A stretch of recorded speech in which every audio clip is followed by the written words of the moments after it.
Welcome back to Good Morning LaLa, and I am so honored to welcome Brandon Lee to the show. He is an Emmy Award-winning journalist, author, and incredible podcaster. Thank you for being here. Oh, thank you for that introduction. I'm glad to be here. It's so cool to be here in Los Angeles. I love your set and I love your show. And I love the hope that you're bringing through the stories that you are telling, not only in your book, but on your podcast.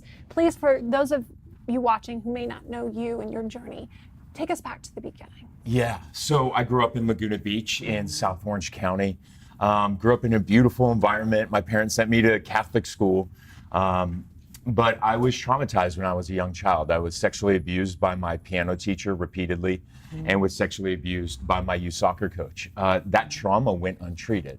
And by the age of 15, I was already having a lot of sex with guys in Laguna Beach, and that was the first time I started using cocaine.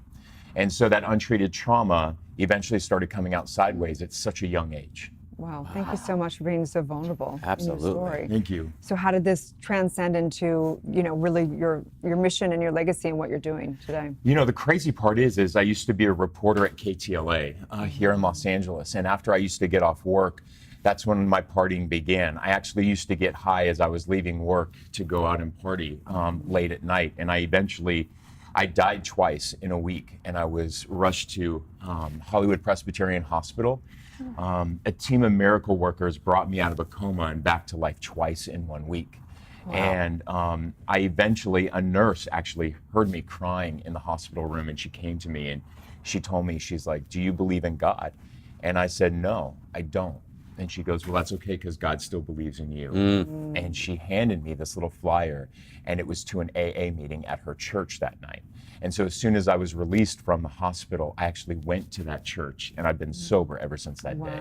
Congratulations. How long has that been now? It's gone on nearly a decade. Wow, so congratulations. Thank you. Amazing. Thank you. February 22nd, 2010. My drugs of choice were GHB, crystal meth. And, the purpose of me doing this is that I was reporting and did a documentary on the opioid crisis. That's how I ended up winning my Emmy Awards the last year. The irony. And and I was sitting there doing this report on the opioid crisis, and people were saying, "God, these drug addicts, they're homeless, they're poor."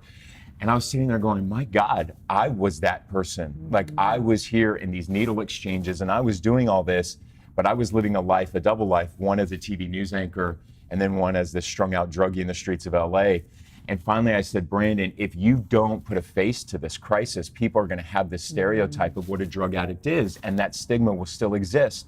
But I wanted people at home, I wanted the viewers to know that, listen, the guy you watch every night for your nightly news used to be that junkie. Was that hard for you? I mean, I'm sure that took so much courage to It took be a the lot, face of that. to be quite honest, it took a lot of years of therapy.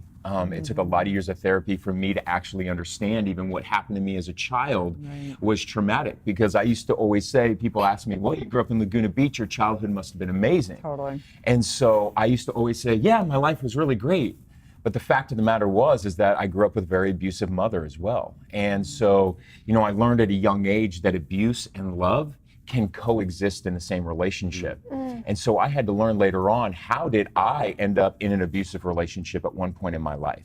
Because my friends looked at me and they said, God, you're such a strong man, you're such a strong individual, you're so successful. How could you date an abuser? And so through years of therapy, I started to really unpack and go back to my childhood and really understand. The first question people ask me is, how did you, of all people, become a drug addict? And I didn't have an answer to that question, and I wanted to find out.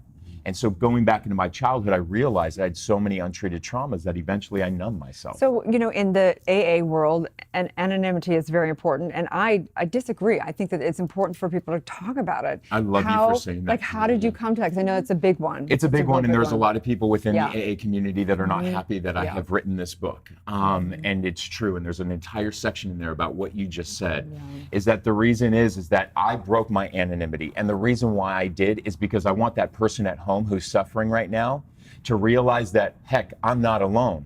Brandon's that news anchor, that guy I watch, and he struggled too.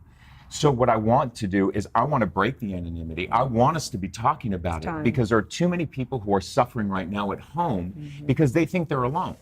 And so I tell people in the rooms of AA, I now speak across the country about the crisis, and I tell people, I didn't get sober just to speak to people in the AA program.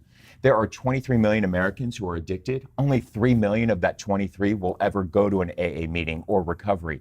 That leaves 20 million other people out there who are waiting to hear the message. We have to break out of the anonymity. And the reason why anonymity exists is because that stigma of shame still exists out there. Right. The only way we can do that is to break the silence, put a face to the crisis. Well, and lead the conversation like you're doing on your podcast, Escaping Rock Bottom. Tell us about some of your guests and what you may have learned from them. Man, it is crazy. I have never had to search for one guest. They've all come to me. These are people who want to share their stories. I had Tanya Brown. She's the younger sister of Nicole Brown Simpson on my show.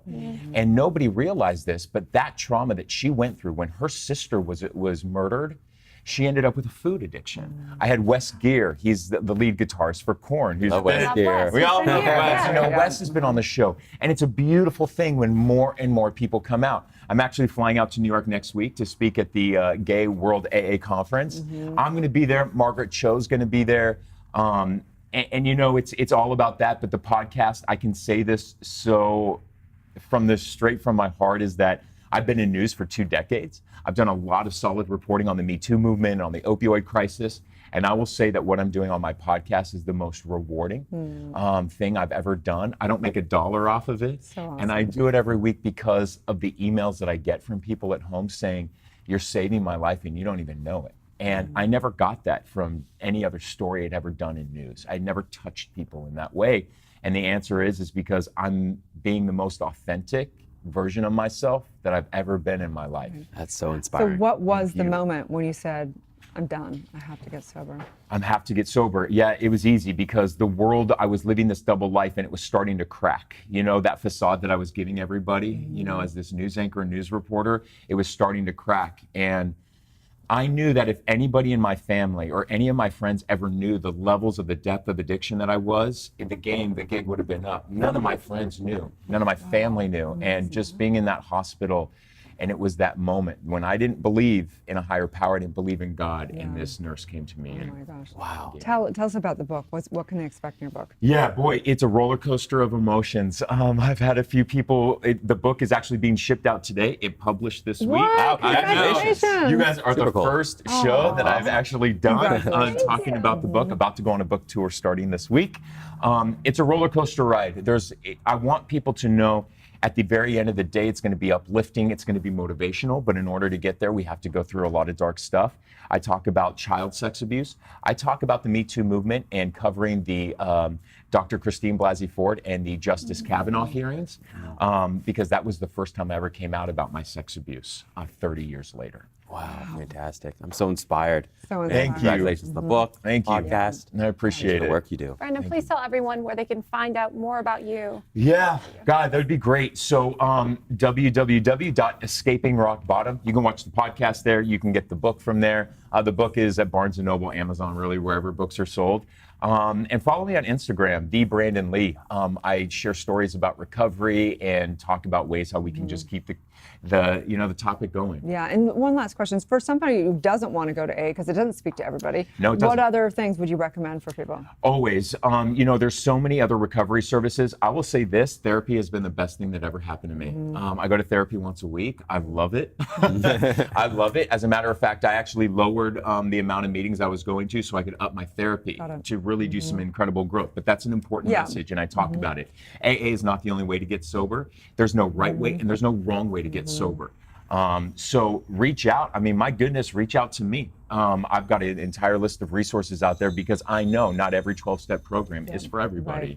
Hard to identify. And surround yourself, surround yourself with amazing and positive people. For sure. You know, I always say stick with the winners. In my days of drugging, I would hang out with bad people and I would sink down with them. I'm a chameleon. So now today, knowing my defective character, I hang out with really positive people. So awesome. Fantastic. Thank you so much. Thank you. Stay tuned. We'll be right back.